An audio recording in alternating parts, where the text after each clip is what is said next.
መጽሐፈ ኢያሱ ወልደ ነዌ ምዕራፍ 20 እግዚአብሔርም ኢያሱን እንዲህ ብሎ ተናገረው። ለእስራኤልም ልጆች እንዲህ ብለህ ተናገራቸው። ሳይወድድ ሳያውቅም ሰውን የገደለ ገዳይ እንዲሸሽባቸው በሙሴ እጅ የነገርኋችሁን መማፀኛ ከተሞችን ለዩ። ከደም ተበቃዩ መማፀኛ ይሆኑላችኋል።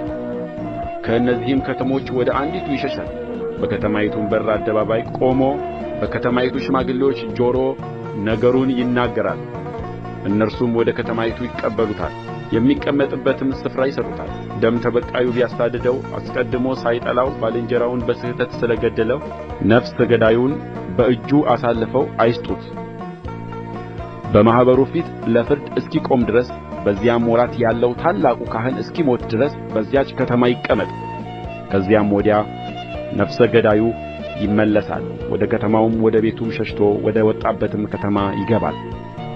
በንፍታሌም ባለው በተራራማው አገር በገሊላ ቃዴስን፣ በኤፍሬምም ባለው በተራራማው አገር ሴኬምን፣ በይሁዳም ባለው በተራራማው አገር ኬብሮን የምትባለውን ቂርያት አርባቅን ለዩ። በዮርዳኖስም ማዶ በኢያሪኮ ወደ ምሥራቅ ከሮቤል ነገድ በምድረ በዳው በደልዳላው ስፍራ ቦሶርን፣ ከጋድም ነገድ በገለዓድ ራሞትን፣ ከምናሴም ነገድ በባሳን ጎላንን ለዩ። በማኅበሩ ፊት እስኪቆም ድረስ በደም ተበቃዩ እጅ እንዳይሞት ሳያውቅ ሰውን የገደለ ወደዚያ እንዲሸሽ ለእስራኤል ልጆች ሁሉ በመካከላቸው ለሚቀመጥ መጻተኛ የተለዩ ከተሞች እነዚህ ናቸው።